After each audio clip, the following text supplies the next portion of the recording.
So let's go ahead. So the topic of this panel is how graduate programs are creating different kinds of pathways that is leading next generation to emergent tech profession.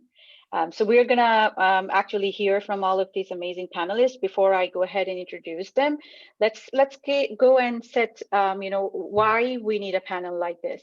So women are underrepresented throughout computing, tech, and it's not anything new. That's the whole topic of this conference. But they're not only women. What we have seen in past few years research is that a large number of women are trying to get back in jobs, especially due to pandemic. So many women have lost jobs and they're trying to get back. And this number will only go up in upcoming years because we are going to see the result of pandemic in next 5 years. So people are trying to get back, in computing and tech, and more returning women will be trying to get back in computing and tech disciplines. I don't have the exact number, but I'm hoping in upcoming years we will have exact number of how many returning women are trying to get back in tech and computing domain.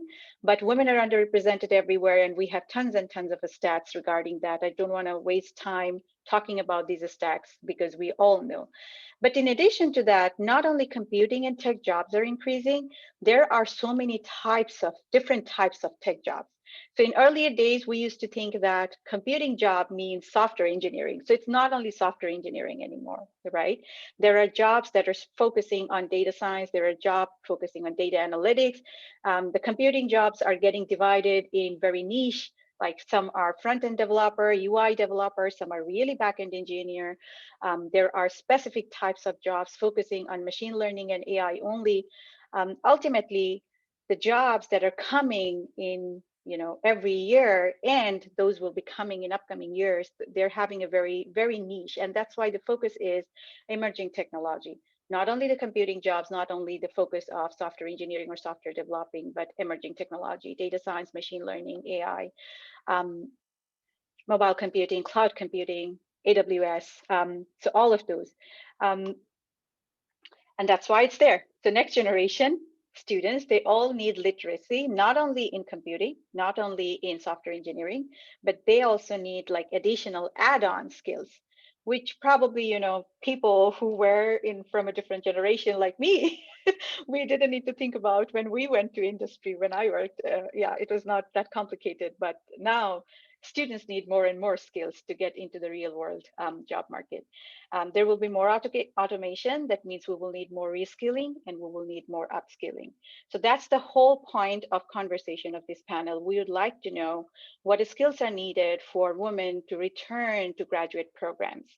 Women are already returning, and graduate programs are already considered as a path to get back into computing and tech discipline. But this number will only go up from here, especially due to the pandemic. And that's why we thought, we already have lots of students in this conference who have asked questions related to this specific topic, like, how they can get back into this track through graduate programs. So let's get started from here. That's the scope of the panel. I already talked about it. I'm going to give the floor first to Jan so she can introduce herself. And we get started from there. Jan, you are muted. All right, I'm Jan Cuny, unmuted now. And I have little pictures here to indicate my kind of path to where I am. At the top little row of pictures are my 3 degrees. I have a degree from Princeton, one from a master's from Wisconsin, and a PhD from Michigan. And the Princeton one there is not a logo. It's actually a picture of our class, which is in black and white, but really I'm not quite that old. But it's our class showing that we were where coeducation began. So you would think that that would be like the point at which I really got involved with gender issues. But in fact, that didn't come till much later. My first job, faculty job, was at Purdue. I was there for a couple of years, but my husband at the time wasn't. So we both moved to UMass. And I got tenure at UMass and then moved to University of Oregon where I got promoted to full professor. And then I moved to NSF for a really long time. I was going there for a 2-year stint and ended up being there for more than 15 years. But it was really a great job. And so I'm happy to talk to people who are interested in doing a stint at NSF at some point. So feel free to contact me about that. And then I went to currently I moved to Seattle last year to work at Northeastern on their Align program, which is relevant to this panel. So Align is a program for students who have a degree, but not a degree in computer science. And it gets them a master's in computer science. And I'm currently working for the University of Washington. So that's about it. Yep, thank you, Jen. We move next to, and yep, so next up is Maria. Okay, thank you. So I'm Maria. I'm a professor at the University of Minnesota. I've been here for a long time. I'm Italian, so I've done all my studies in Italy. I was a postdoc at Stanford in the AI lab at the time when the AI lab was up in the hills. Anybody who's been there at the time, was a really, really special place, special environments. You know, I learned a lot while I was there. One of the things that happened while I was at Stanford, and now you see a picture underneath my picture, my husband, he was a student, PhD student there working in numerical analysis. And somehow he speaks Italian because when he was a kid, his father went to Italy for sabbatical and they put him in elementary school, didn't speak any Italian when he got there, and he learned and speaks very good Italian. So somehow, you know, the Italian connection, and I would say the Italian food connection, because Italians are known for good food, and made up to make the connection. So that that's kind of when we met. And then I joined the faculty in Minnesota in 1982. My husband was, before we got married, my husband got a faculty position there. And then he asked me, you know, want to get married, come here. And of course, I had no clue what Minnesota was. I was telling people, oh, I'm going to Minneapolis. Oh, yeah, where they do the car races. I said, no, Indianapolis. It's not Minneapolis. But anyway, so I've been here since 1982. I work in general in robotics, conversational agent, multi-agent systems. And the special things, maybe, you know, as we talk later today, I like to talk is this new NSF program. It's called CS Grad for US mentoring program that is just going to start. And I want to kind of make sure that people are aware. And I tend to do a lot of kind of service activities. I'm very, very involved in getting more women, of course, in computer science. Thank you. Thank you, Maria. Next up, we have Katie. Hi, I'm Katie Seek. I'm a professor and chair of informatics at Indiana University. I'm a first generation college student that I think is kind of important. I always mention that in my introductions because I know there's quite a few out there. And then I got my PhD from Indiana. I was a professor at Colorado, and then I went back to Indiana to increase their health informatics program. In terms of getting engaged for reentry, I'm really passionate not just about increasing diversity in computing, but also providing research experiences. So we have an NSF-funded REU program where we take people who are from all, not just computing, but from all areas, but those who are interested in getting into computing. I organized Hello Research, which was a 3-day research intensive program at Indiana modeled off of Carnegie Mellon's Our CS. And then one of my favorite stories is the last picture here is I'm with my student Susan. She was a mom who was married to a military member who was deployed at the time. And she said to me, I don't know how I'm going to do research over the summer. And I think the important thing to remember is faculty will work with you.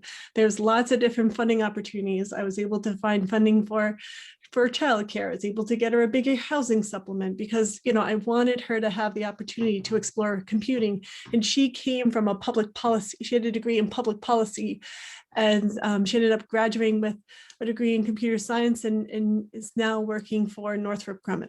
So.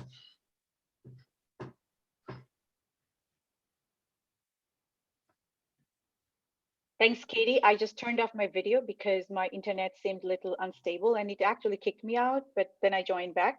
So I will go ahead. Next up is Susan. Please go ahead. Okay. Hello, everyone. So I am at Duke University. I'm a professor of the practice, and that is a teaching track position. I got my PhD at Purdue. I think I just missed Jan, I think a little bit. And my research area is computer science education.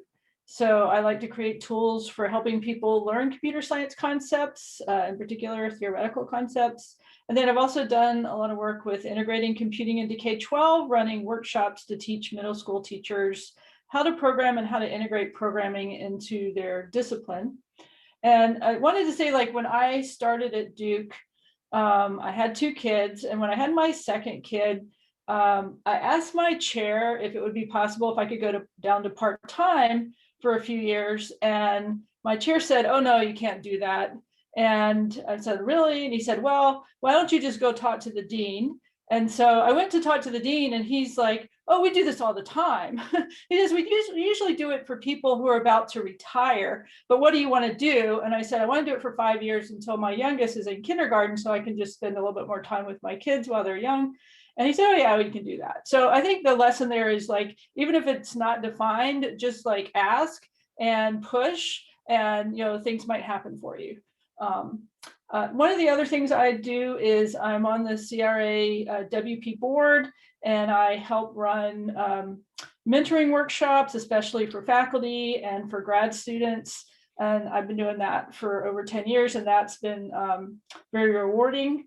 I've also volunteered a lot at SIXI, which is the Computer Science Education Special Interest Group. And that's been also very rewarding. And for fun, I like to bake things. So I like to make shape cakes and cookies. That's like a 2-foot Super Mario cookie, 2 foot tall. And I also have created a deck of cards that has 54 different notable women in computing, including the 3 women who have won the Turing Award. And hopefully there'll be more of those soon. Thank you, Susan. Maybe I should point out here too, this is probably a perfect opportunity for me, that I did not have a regular career pause, but I had a pause for a year when I had my kid. And it's from Katie and Susan, I learned so many things that, I still can continue quite actively in this discipline. I wouldn't have been here. So thanks to both of you that I got to meet you both at a very pivotal point of my career. So let's go ahead and get into the important discussion. We actually have some great questions, but I'm going to take those later from the student. I can see them in the app, Huga app. Let's get started with a question that I feel like the students will benefit from. So first question, can the graduate programs that we currently have offer a path for returning women to enter or re-enter the computing and tech field? What are the current challenges? I will get to bridge courses later, because bridge courses are something very special that we have at Syracuse, but not every institution has. So the question I'm trying to learn or answer for students and attendees here is that, are the current programs really prioritize, returning women's transition into the grad studies? So whoever wants to tackle that. Could I start? I can just address quickly the program I mentioned earlier, and then everybody else can follow. Yep. So I want to talk a little bit about this new program from NSF. It's called Nsf Grad for US, and it's kind of a program for a smaller group of women. Not everybody can apply. It's first for US citizens or permanent resident, and it's for people who have completed an undergraduate degree but have not gone to graduate school. And are working typically in industry or whatever kind of things that they're working. And also it's a relatively small time window. People have graduated from the July 1st to 2016 to end of June of 2019. So it's kind of a three years time window. Now the program I think is special. I mean, it's a new program, it's just started. It's a very fast pace. And I want to mention it because some people may have not seen the information. It's a program which is kind of a mentoring program to help, again, people who are doing or working a job in different companies and want to come back to do a PhD. So anytime we talk about PhD, I want to say PhD is not for everybody. And I think it's important that we recognize that, because for many people, maybe a master's is exactly what they need. And then they get prepared, they get good jobs and everything. PhD is a little more special. It's for people who really have kind of a passion for doing research. But I think it's very important for people to think about PhD, because, you know, look in academia, there are not really enough women teaching. And the best way of encouraging the younger generation to say this is good for women is to show role models. So I think, again, I understand it's not for everybody, but anybody who think they could do a PhD, but they really say, I just finished my undergraduate degree, I don't know where to start. This would be the perfect program. There are 70 openings for this program across the United States. And the good part here is basically this 1 year of mentoring, helping people prepare their applications, submit the application, figure out, you know, start building up some skills and research. And again, it will be a lot of mentoring to help people doing this transition. And then, you know, the real cool part, there will be 3 years of Nsf Graduate Fellowship, which, if you look at the money, is more than $100,000 in 3 years stipend. Plus, there is the funding that covers tuitions and all the cost. So, I mean, it's like, you know, you win $100,000 plus the lottery, you know, which is not a bad thing to do, right? The idea here is the difference between the regular Nsf Graduate Fellowship is this year of mentoring and support. And then also in the first year in graduate school, the graduate school will continue some mentoring. So the idea really is to help people who are out of academia figure out what they need to do to become competitive and apply and be successful. So there is I can give you the link, or I can show you the page. I don't know, can I share the screen quickly? You can put the link in the chat too. Okay, yeah, sure, I can put the link in the chat. Yeah, there is a, yeah, I'll put the link in the chat. There is a I have a quick question. So Sure. you said, you know, students who have completed undergraduate. So does the undergrad have to be in a computing discipline? Does it have to be CS or CE or STEM, or it can be anything else?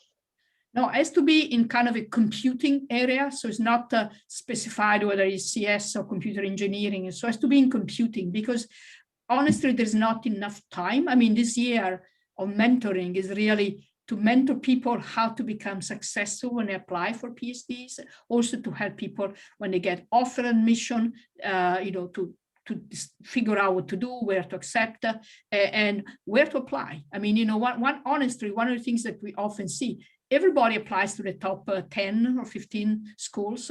Only very few get in there. There are a lot of very other good places that offer PhDs, very valuable, and people don't really know how to select. So part of the mentoring will also be to try to match the skills of the students, you know, other desire, maybe again, family constraints or whatever, or weather constraints with different places. So try to make sure everybody applies to places where they can be successful.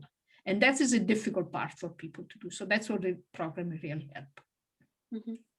Does anybody want to add anything?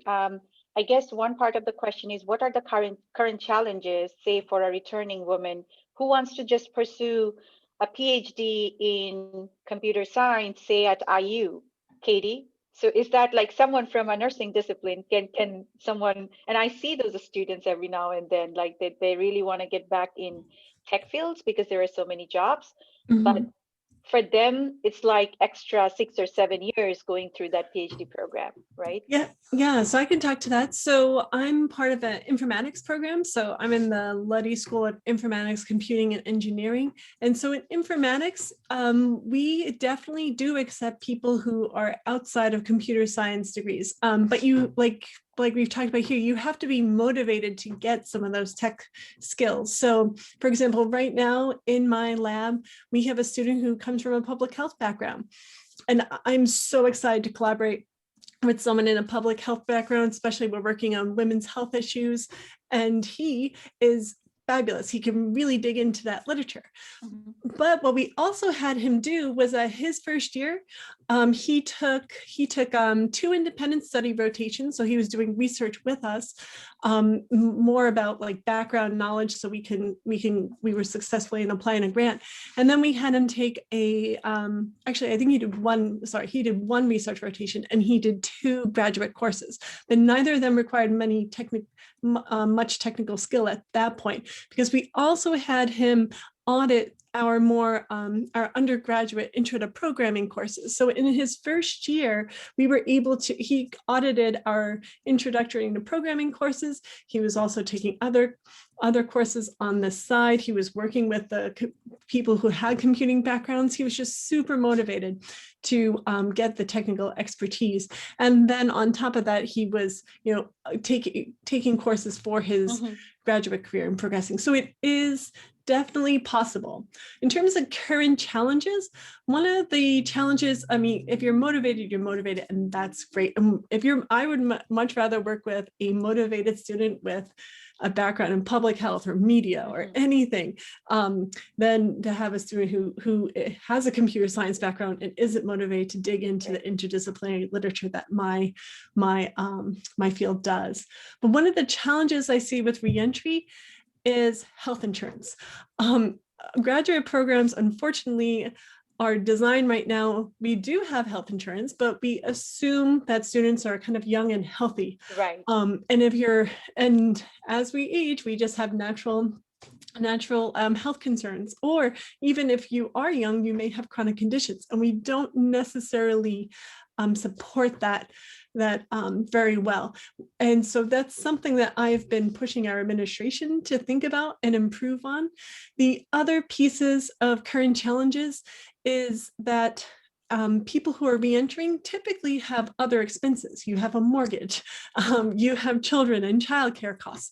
And I think it's possible.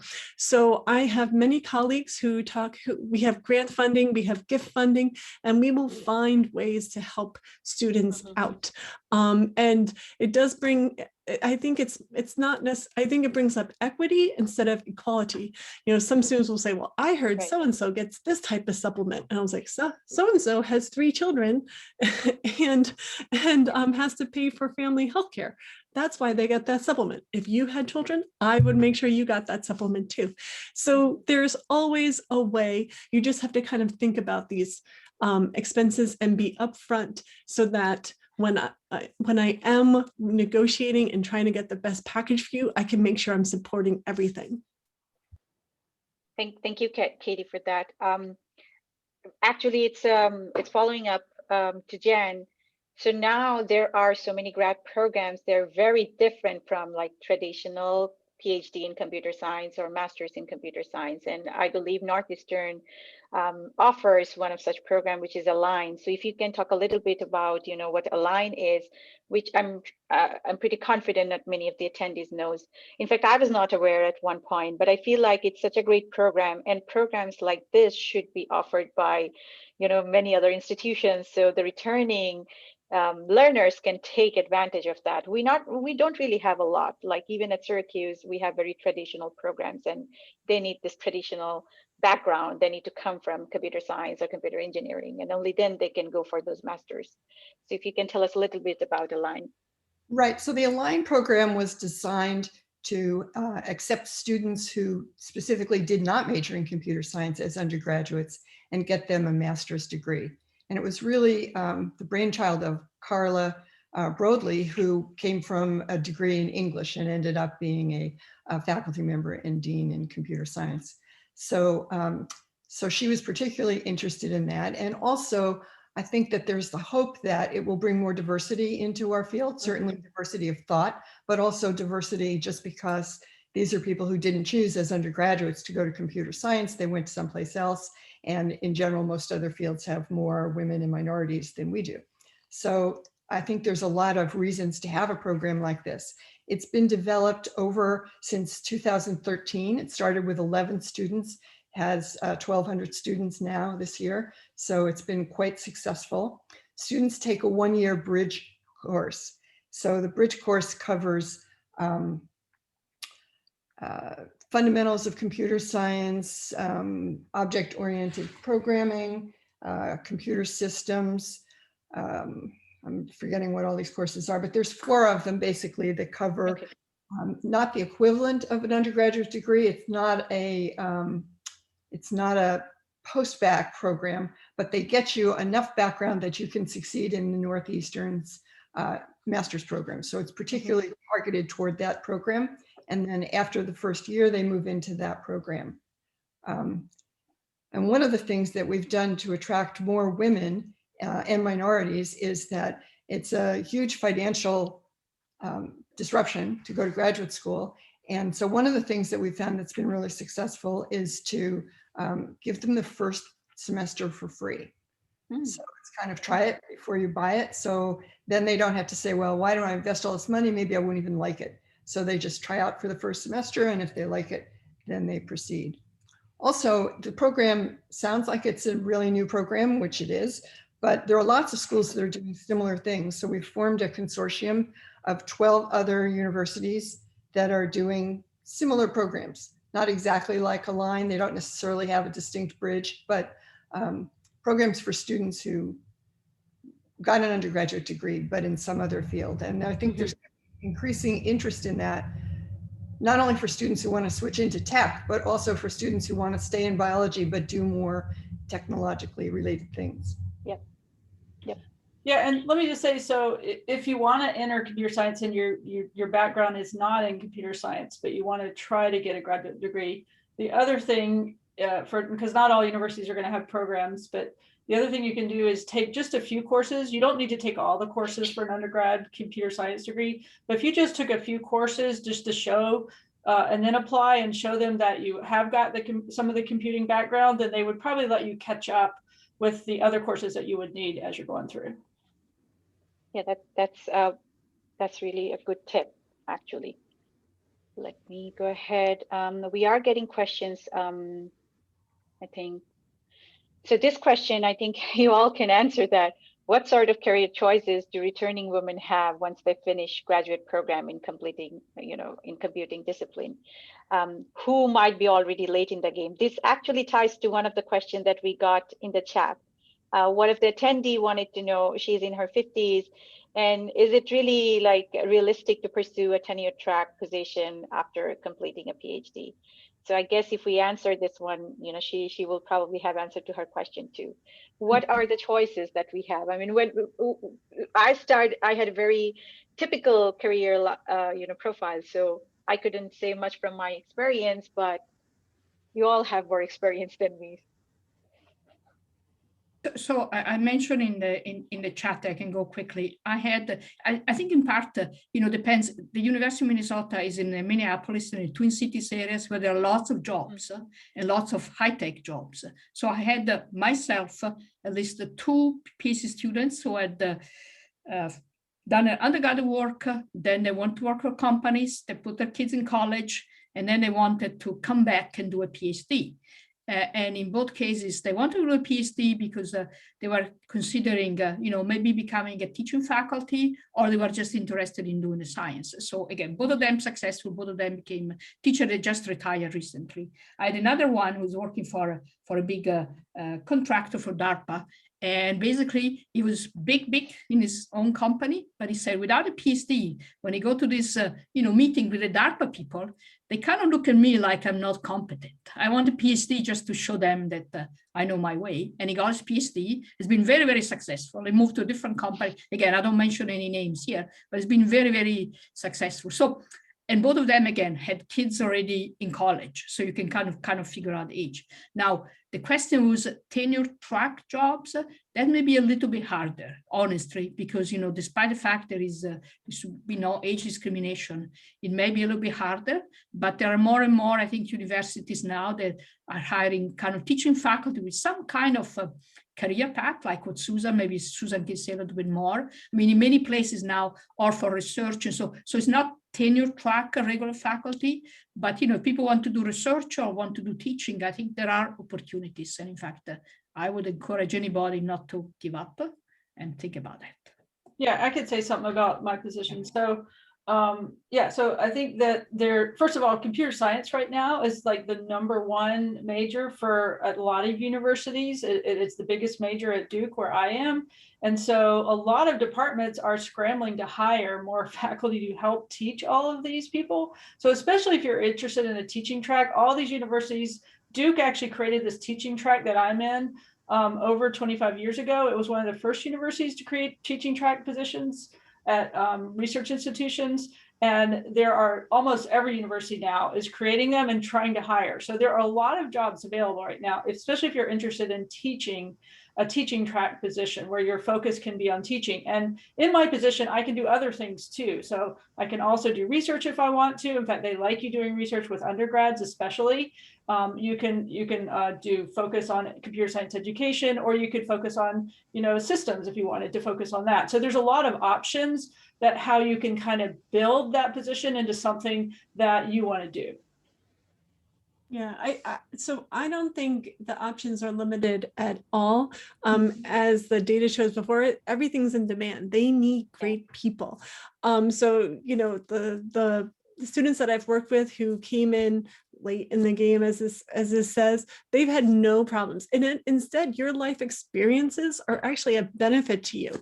You can juggle. You've probably had life experiences where you're juggling multiple priorities at once and able to get it done. And you have lots of juggling, and not the students who are just coming out of undergraduate who are going straight through do not have those experiences. So think of your life experiences as a bonus. And I don't think it's a big impact. For tenure track positions, we truly are looking for people in an area. So if you're doing great research, if you're publishing, if you're getting your work out there, that's what we're really looking for. And thanks to the innovations and the push from NSF, they have advanced grants out there that train faculty to do best practices in hiring and decrease bias. So when we adopt these best practices, age is not something on the table to consider. One thing to consider, I just learned about this yesterday as chair of my department, we did hire a faculty member about 7 years ago, and he would like to retire. He's going to be 70 soon. And so we were talking about that. And I know the university has some incentives for retirement. So I was talking to HR, and HR said to me, oh, it's only available if the faculty member has been here 10 years. So they don't look at age, they look at the amount of time you've served in your institution. So you may not be able to retire when you think you are if you want various incentives. So that's the only caveat I think is, not that we know exactly when we're going to retire, but just kind of plan that out, or just know that you may have to work longer for various incentives for retirement. So just to add to what everyone else said, the opportunities are really, limitless here. And there is a myth that after PhD, people only become professors or tenure track faculties or teaching faculties, but it's not really that.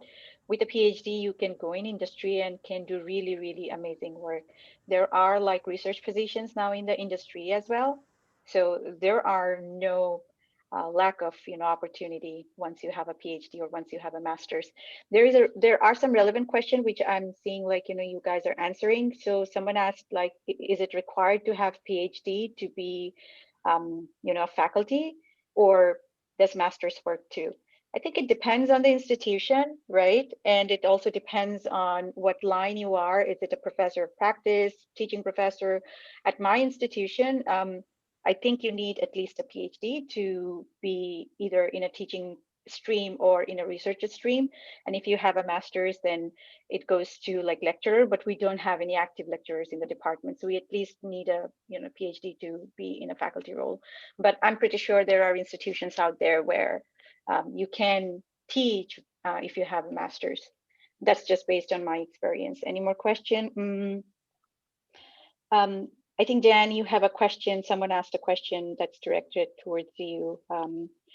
There is a consortium that you discussed to see which schools are participating. I didn't follow all the chat, but someone is asking about a consortium. I'll put the link in the chat. All right. All right. Yeah, okay. So the next question is, After that, I can go ahead and take questions from the Whova app because there are some good questions there. What can be done by academic organizations to develop graduate programs targeting non-traditional learners? I don't think we really prioritize that, at least the institutions that I have been. I mean, if anyone wants to hire a non-traditional student, it's up to the faculty, like Katie said, right? But I don't think it is integrated as part of the structure. I don't think the traditional PhD or master's program really prioritize that. So do you guys have any recommendation? I'm asking to the experts, do you have any recommendation if we want to come up with some list of, to do for admins to listen to us? What would be that wish list? Well, one issue again, I mean, I think the Align program is a wonderful example. We consider doing something. The main issue we have already too many students given the faculty we have. And so in fact, sometimes we even cannot admit all the undergraduate students who want to major in computer science because we're kind of out of spots. And so the notion of bringing in, non-traditional learners is wonderful, but just we don't have the capacity. And I suspect many schools have a similar problem. I would though, I think the argument there, and Jana's brought this up and been a champion of it, is improving the diversity of our programs. And that comes with the life experiences of emerging leaders. So if I were to, when I'm talking to administrators, I am looking for life experiences. I am looking for the diversity of our program, which is diversity broadly and inclusively about age and life experiences. So we really should be thinking about that. The other thing we should be is advertising success stories. Like I just looked through the Align program, success stories of students who did come in without those degrees, and show what courses they would take and how they would interact with the system to complete their degrees successfully. Jan, you want to add anything? You are more connected with the Align. Well, I think that Align is very concerned about students coming from non-traditional backgrounds. But, I'm also working for UW, and we're concerned about it too, because I think that as a field, we have to really pay attention to diversity. We're not very good on diversity, and we need to do much better in general. And I think that the non-traditional learners can add a lot to a department. They can be the superstar students. They can help other people. They can bring a lot of diversity of thought and diversity of perspective and ideas. And so I think it's really important for all departments to be looking at these non-traditional learners. There are a lot of women and minorities who are in those groups who we could bring into our field, that it would be to the advantage of everybody. I think you have to really think about what your admissions committees are looking at, and look at things more holistically maybe than the way we have done in the past with just grades and scores. Yeah, so one thing I think the institutions are doing great now is, like, not many institutions are looking for GREs anymore.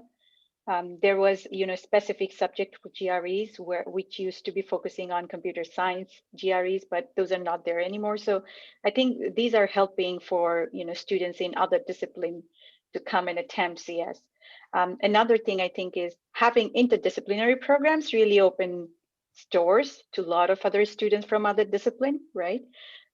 Because if someone has to come from education and then go through all the CS courses first just to get started with research, that can be really time consuming and complicated. But the nature of interdisciplinary PhD or master's programs really opens up doors for students of other disciplines.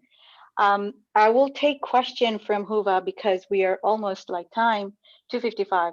A great question someone asked is, what is the added benefit of a graduate degree in a technical position? Why would someone do that? I know I get this, I have seen this question when we did, like, CRA grad cohort program or things like that. So I'm pretty sure you all have answers. So why do a grad program? What is the added benefit of that? Well, I mean, let me just say a couple of words. So in general, what I tell the students is, first, if you get like a master's in computer science compared to a bachelor in computer science, you get a job, you start making more money, and money is always a good argument. But to me, the more important things, and then in particular, if you talk about PhD, is not the money, it's the quality of work. So, a lot of jobs, honestly, in computer science for undergraduate students are kind of boring. And often we see undergraduates, the top ones, after a couple of years, they come back and say, I couldn't stand, this is so boring. I want some excitement. I want something new. I want to get a more advanced degree. And so to me, again, the issue is quality of job, the type of job, the opportunity that you have, which are much better if you have a master's degree. And the same for PhD, like you were saying before, a lot of the companies that do research all require a PhD. So it's not that a PhD is just for academia. And in fact, from what I understand, the company also love the PhD students who have had some teaching experience, because the teaching experience, being a TA really helps you learning how to work with people. And so that can transfer very well into companies. Yeah, and with a PhD, you pretty much get to choose what you want to work on too. So you have the higher you go up in degrees, you have more flexibility on sort of leading your own effort and deciding what you want to work on. And then you have people working underneath you to help you. And you're pretty much managing and supervising all of that. Yeah. The I feel like, yeah, go ahead, Katie. Go ahead. The other piece a master's degree gives you is the specialization. So an undergraduate computer science or informatics or computing degree, you have this broad area. Maybe you got to take a few electives in a specific area, but with a master's degree, you're taking a year and a half, 2 years of just one topic area. You're specializing in human computer interaction. You're specializing in data science. Like you have those skills necessary so that you can get the job that you really want. Whereas with a broader undergraduate degree, you just kind of be asking to get, getting into that, you'd have to build up, like Maria was saying, that you would have to work your way up to get to that specialization. Whereas with a master's degree, you would get that specialization earlier on. And then the PhD further narrows your specialization. Yeah. Also, I feel like after PhD, you kind of have an opportunity to run your own startup. I consider the research projects as kind of a startup, right? You are doing that work, you are nurturing it over time, you have people, collaborations, students working on that. So you get a flavor of both. Even though you are working on an academic project, you have a feeling of like, nurturing a startup. So that can be fascinating for some people. I guess the last question from Huva is, are there potential roadblocks in employment opportunities for those who obtain a graduate degree in tech domain, but an unrelated bachelor degree? So I guess the question is, are there any potential roadblock for people who have a grad degree in tech or computing, but the undergrad is in a completely, different discipline? And I'm going to say the opposite, because you have this extra knowledge that other people that just went all the way through computer science don't have. So it could actually be a benefit. Yeah, I agree. Most recently, I was talking to one of our data science master's students who did her undergrad degree in Spanish, and like she had multiple offers, and mostly because people are like, that's our growing demographic. Like we are working to, we need to be culturally sensitive. We need to be able to reach out to these groups, and they were just in love that she had a data science degree with a Spanish undergrad degree. Yeah, so it's a bonus. It's definitely not a barrier. Yeah. So our life experiences really, they are valued. You might have undergrad in a completely related or different discipline, but those are the experiences. You have grown up because of those. Those become part of you. So yes, even if you are coming from a different discipline, I don't think that makes us, less competitive in the domain that we are working, especially because nowadays everything is so interdisciplinary.